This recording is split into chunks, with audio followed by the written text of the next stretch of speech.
Nebuchadnezzar was king in Babylon, and this was during the 6th century B.C. So they can't deny that. And there will be some that deny that Daniel lived then. There will be others who say a man named Daniel did live then, but he's not the Daniel that wrote the book of Daniel in the 2nd century B.C. And for various other reasons, they've come up with things like the disunity of Isaiah and the disunity of the Pentateuch. But I won't ask you those questions to see if you know that. Okay, now I don't know of a book that's going to be giving you just exactly what we are going to be trying to give you here in this class. If I did, we'd just all assign that book and read that book, and we wouldn't have to have the class.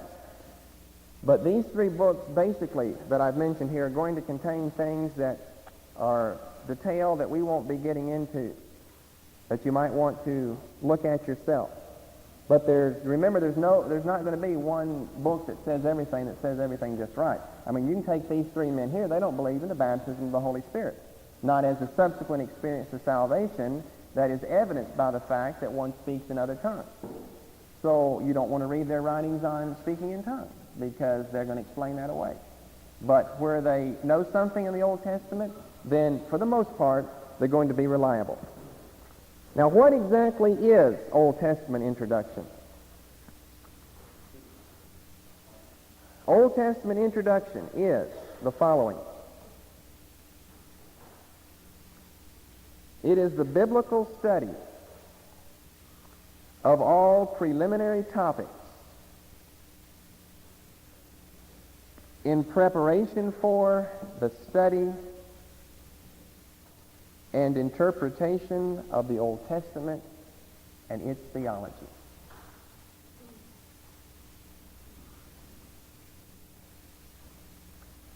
The biblical study of all preliminary topics in preparation for the study and interpretation of the Old Testament and its theology. One more time. The biblical study of all preliminary topics in preparation for the study and interpretation of the Old Testament and its theology. This is something you want to keep foremost in your mind to see exactly what we're going to be covering in OT Intro. We're not going to be interpreting the Old Testament or studying it every verse. We're not going to be looking at the Old Testament in its theology, because that would be another class. All we're going to be looking at are the preliminary topics that would precede a fuller explanation and interpretation of the Old Testament and its theology. So don't expect in our covering here in the Old Testament that we're going to stop on every verse and explain what this means and what that means. We'd never ever get through with the Old Testament. But we're going to be going over just the preliminary topics that will give you a basis for a proper understanding and interpretation of the Old Testament. And this is vital and it's necessary. Whenever you go to seminary, the first two groups of classes you have are your language classes. You always study Hebrew and Greek right away, because remember, the Bible was not written in English. It's written in Hebrew and Greek. So you study your languages, and the next thing you have are your survey classes, your Old Testament survey, your New Testament survey. Because before you can get into systematic theology, you've got to know where the book of Zephaniah is in the first place. And who is Zephaniah? And that's what your your survey classes, your introductory classes will teach you. Who these different people are, when they lived, what they said, what their book is about, where it is, how long is it, these types of things, so that when you get to a more detailed and more formal study of the Old Testament or of the New Testament, then you'll have some type of foundation or basis on which you can base your interpretation. So that's what Old Testament introduction is about. Now, the next question we'd be raising after looking at that definition is, well, what are some of these preliminary topics?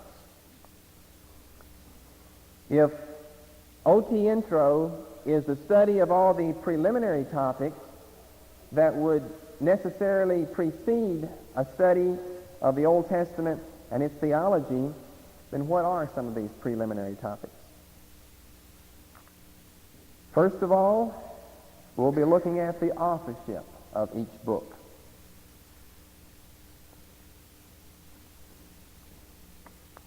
We could, for example, start with the book of Genesis. The book of Genesis doesn't tell us who wrote that book, nor does any other book in the Bible tell us who wrote Genesis. So who wrote the book? And after we answer that question, how do we know whoever you said wrote the book, how do we know they wrote the book? And there are a lot of other books like that simply do not tell us who wrote the book. So we're going to have to try to determine first of all the authorship of the book. We won't necessarily be going in this order for each book, but we'll be covering these preliminary topics.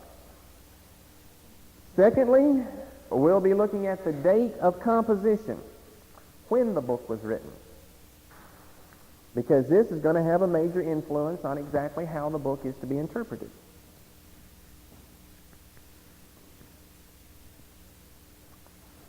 Such as the book of Daniel. Now, if Daniel was written in the 2nd century by some fellow named Daniel, then all those things that Daniel says, or whoever wrote the book says in chapter 11, concerning the Ptolemies and the Seleucids and the people that he's writing about there in chapter 11, those don't seem so fantastic after all.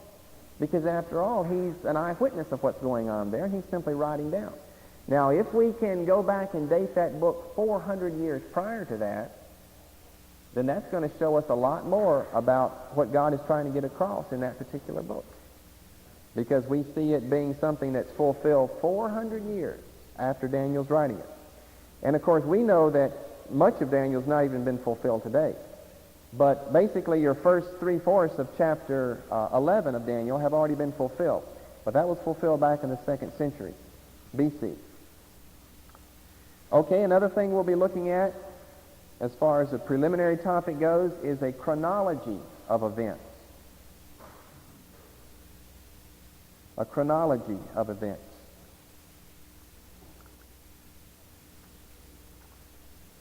One of the most debatable subjects under this subdivision would be the date of the Exodus. When was the Exodus? Again, that's going to have a big bearing. Just knowing when the Exodus was is going to have a big bearing on how we understand what's said in the first 6 books of the Old Testament.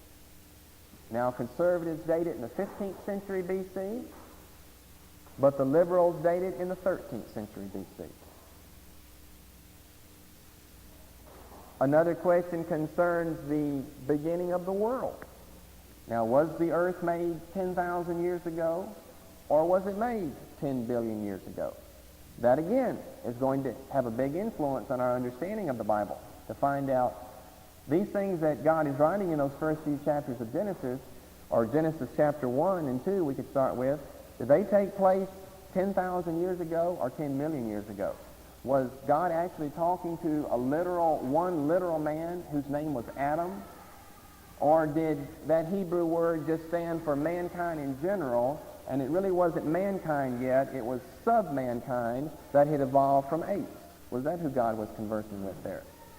Because we know it would be well within God's capabilities of conversing with the animals. And from seeing the serpent talk in Genesis 3, we know they could talk back to him. So was that a real man named Adam there? If we date this 10 billion years ago, it might not have been a man. Maybe that was just an ape that he talked to. Okay, another thing we'll be looking at, a preliminary topic, is the purpose of the book. Books such as the book of Job and the book of Ecclesiastes will be difficult to understand without this one preliminary topic, the purpose of the writing. Ecclesiastes contradicts the rest of the Bible practically every chapter there in what he says. But when we understand what the purpose of whoever wrote Ecclesiastes, by the way, and that's another thing you can look for. I think Dr. Young doesn't hold to the what we call the Solomonic authorship of Ecclesiastes. He's going to put that under someone else besides Solomon. But anyway, understanding Ecclesiastes will be difficult if you don't know why the book was written. Because he says there's no purpose in even living. You shouldn't even be born because of all that happens to you in life. Now, and it says in there that uses the word chance in there. It says time and chance, such as things like luck, happeneth to all, and there's nothing you can do about it. Well, that kind of rules out a lot of other things the Bible teaches. And the same is true with the book of Job. The book of Job will be difficult to understand if you don't know why the book was written.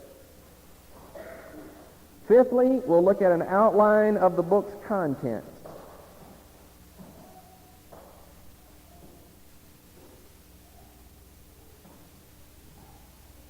And then finally, a sketch of personalities. The people that figure most importantly in the Old Testament, men like Moses and King David, we'll need to know something about them as individuals in order to understand their writings.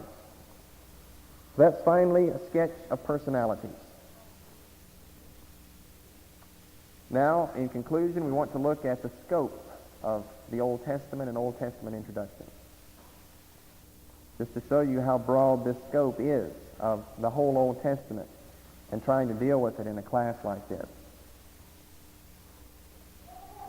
I think some of you haven't even graduated from high school, so you're just going to have to be trusting the Lord with all your heart to, even if you have graduated from high school, you're still going to have to be trusting the Lord with all your heart to get these things down, because as you can tell, this isn't a Baptist Sunday school lesson that we're going to be giving here, or a Catholic or any other Sunday school lesson. We're serious about what we're doing. We started off there over in Hosea and in Isaiah chapter 5, where God says, "My people perish for lack of knowledge." And in talking with Brother Kerber on the phone last night concerning the book of Job, people are twisting that book all out of context for one single reason, because they don't know why the book was written. If they knew the purpose of that book, they'd have to give up some of their theories they have about sickness and suffering and disease and a lot of other things. So these aren't Sunday school lessons, and I'm not trying to impress you or anything like that, but this is what you would get in seminary if you went to seminary. You're getting the exact same thing that they would go over in seminary. It's just they would have syllabus, class notes, and things they would pass out, and they would have slides from their personal visits to the Near East and stuff like that to show you. I don't have any slides like that to show you, or I might bring them if I did. But you're getting the same type of thing that you'd get if you went to a seminary and studied Old Testament introduction.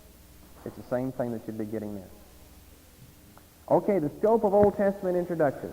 With regard, I want to give you, 4 or 5 things here. With regard to the event in the Old Testament, it covers a period from creation to 400 B.C. Now, we're not trying to date creation now, or I would give you a date for that. But with regard to the events that we find in the Old Testament, it covers a time period from creation to 400 B.C. And of course, that leaves out any predictive prophecies that could have taken place hundreds of years later, or that still could be taking place today. Because if you wanted to take into account all the Bible has said, even in the Old Testament, then the Bible is the most in-the-now book there could possibly be.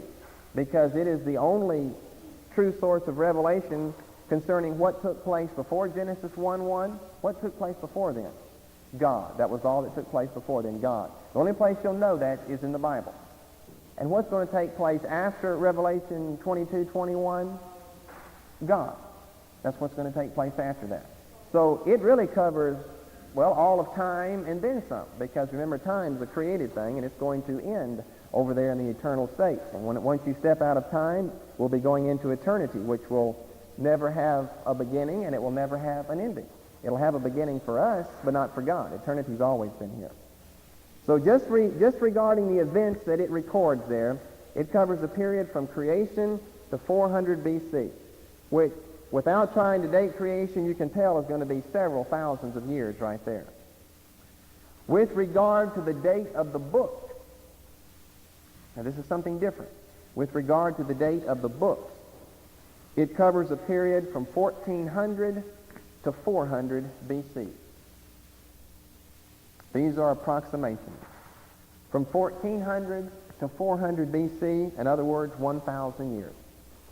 From the date that the first book was written to the date that the last book was written. And there's one exception to this, and that's the book of Job, because it's written back before 2000 B.C. But between 2000 B.C. and 1400 B.C., we don't have any other books written. You've got 600-year period there of nothing being written. So that's why I'm leaving out Job. Just as a general approximation, with regard to the date of the book, we have a time period that goes from 1400 B.C.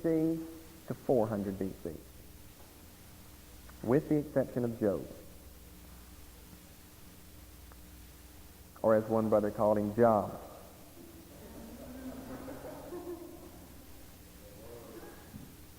Okay, another statement, with the exception of small portions of Ezra, Jeremiah, and Daniel, the Old Testament was written in Hebrew. You've got one verse, I believe, in Jeremiah. I don't know how many verses, but you've got several portions of Ezra. And you have a rather large section of Daniel, which are written in Aramaic. I think it's Daniel chapter 2 through chapter 7, or chapter 2 and verse 4, the second half of verse 4. Through chapter 7 in Daniel, it's written in Aramaic. So with the exception of small portions in Jeremiah and Ezra, and a little bit larger in Daniel, the Old Testament is written in Hebrew. All right, let me ask you a question now. How many people did it take to write the Old Testament? Take a guess. Well, let me ask you this first. How many did it take to write the New Testament? That's easier. How many did write the New? 6? Matthew, Mark, Luke, John, Paul, Peter, James, Jude. 8 people. You've got 8 people writing the New. Now, comparing that to the Old, how many do you think it took to write the Old? Higher than you, brother. Not quite 50. I heard 50. At least 30 authors. 30 authors to write the Old Testament. And I want to give you their names. The ones that we know anyway. Now, when I get down to the prophets, I'll just say all the minor prophets or something, and you can look that up in your Bible, who the minor prophets are. Okay, Job, Moses, Joshua, Samuel, David, Asaph, the sons of Korah. Right there we've got a plurality. We don't know how many sons Korah had. So the sons of Korah, but they're just a group who did some writing. Ethan, Heman, H-E-M-A-N. You didn't even know that Heman wrote part of your Bible, did you? So did Ethan. You better be thankful to Ethan and Heman. Solomon, a group of men known as the wise men. Another plurality, we don't know how many, but they were known as the wise men. So really we've got more than 30. These are just at least 30. Agur,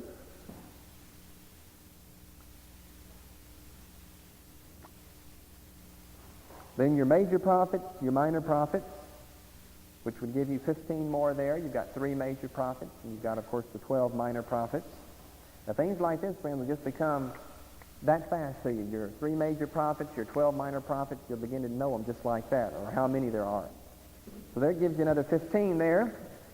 Mordecai, Nehemiah, and Ezra.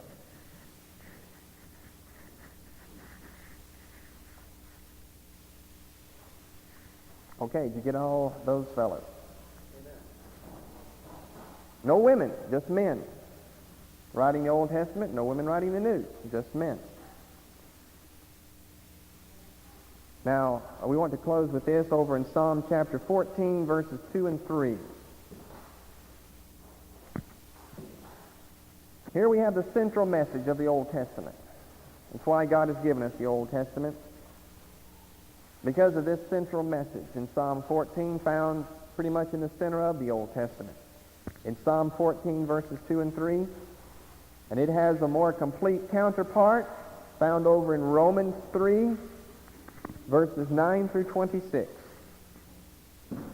Romans 3, 9 through 26 is Paul fully explains what is being said in Psalm 14, verses 2 and 3. The Lord looked down from heaven upon the children of men to see if there were any that did understand and seek God. And what did he find? They are all gone aside. They are all together become filthy. There is none that doeth good, no, not one. That's the central message there. And that's why we have an Old Testament written to it. And the central prophetic message or passage is Isaiah chapter 53. This is a central prophetic passage in the Old Testament. And if you'll remember the definition for a Bible that we gave you, I don't know if that was last week or several weeks ago, that it is one continuous stream of redemptive revelation. Because Psalm 14, 2 to 3 says that when God looked down from heaven upon the children of men, there were none that did understand, none that sought after God. They were all become filthy. They were all together become as nothing. Because God looked down and saw that, he had to reveal himself in some way to man. And we've got this revelation of him contained, first of all, 3/4 of it in the Old Testament. Isaiah 53 and verse 6. All we like sheep have gone astray, and we have turned every one to his own way, and the Lord hath laid on him the iniquity of us all. That's the central text that is a foreshadow of what we're going to see over in the New Testament. Well, let's sing one of Asaph, number 220.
It's good to be free.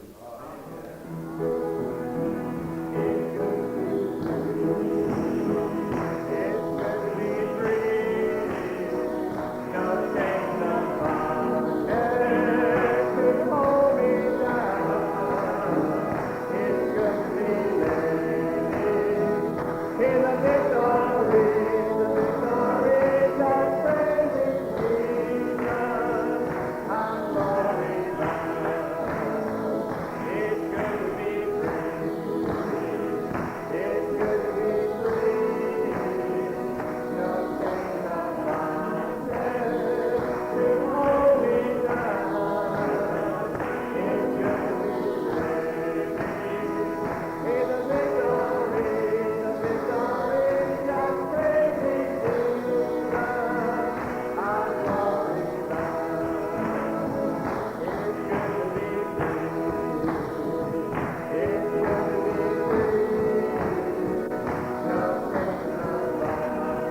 Show it on your face. Show it on your face. Show it on your face. If you're saved and you're glad about it, show it on your face. Show it on your face. If you're saved and you're glad about it, show it in your hand. Show it in your hand. Show it in your hand. If you're saved and you're glad about it, show it in your hand. Show it in your hand. If you're saved and you're glad about it, show it in your feet. Show it in your feet. Show it in your feet. If you're saved and you're glad about it, show it in your feet. Show it in your feet. The angel of the Lord is camping round about them that fear him, and he lifts them. The angel of the Lord is camping round about them that fear him, and he lifts them. Oh, taste and see that the Lord is good. Blessed is the man that trusts in the Lord. Oh, taste and see that the Lord is good. Blessed is the man that trusts in the Lord. The angel of the Lord is camping round about them that fear him, and he lifts them. The angel of the Lord is camping round about them that fear him, and he lifts them. Oh, taste and see that the Lord is good. Blessed is the man that trusts in the Lord. Oh, taste and see that the Lord is good. Blessed is the man that trusts in the Lord.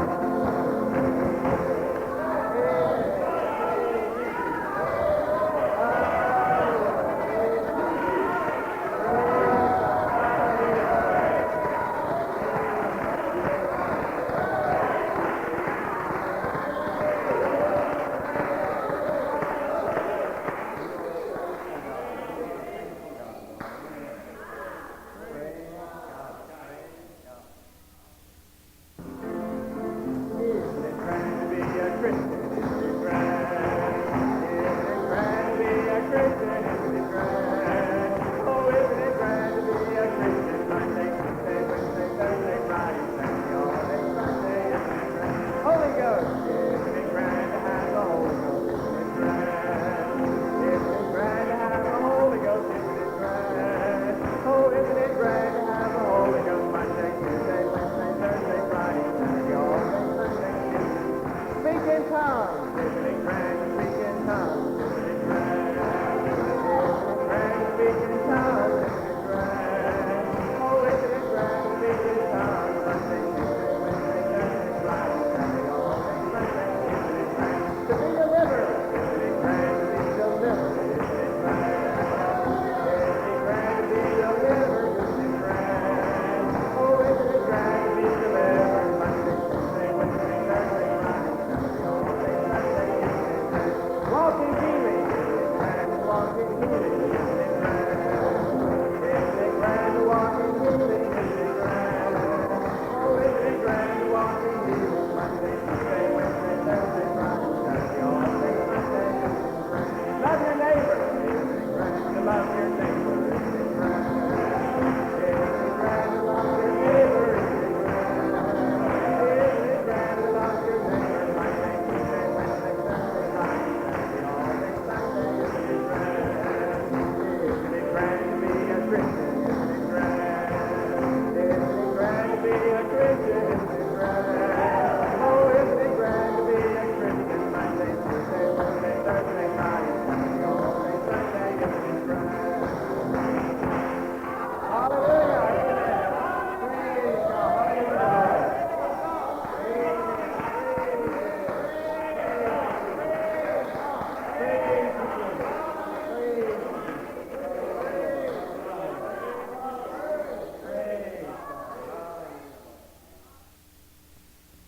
For a complete list of Brother Ross's tapes and books, please write Faith Teaching Ministries, Post Office Box 227, Waconia, Minnesota, zip code 55387.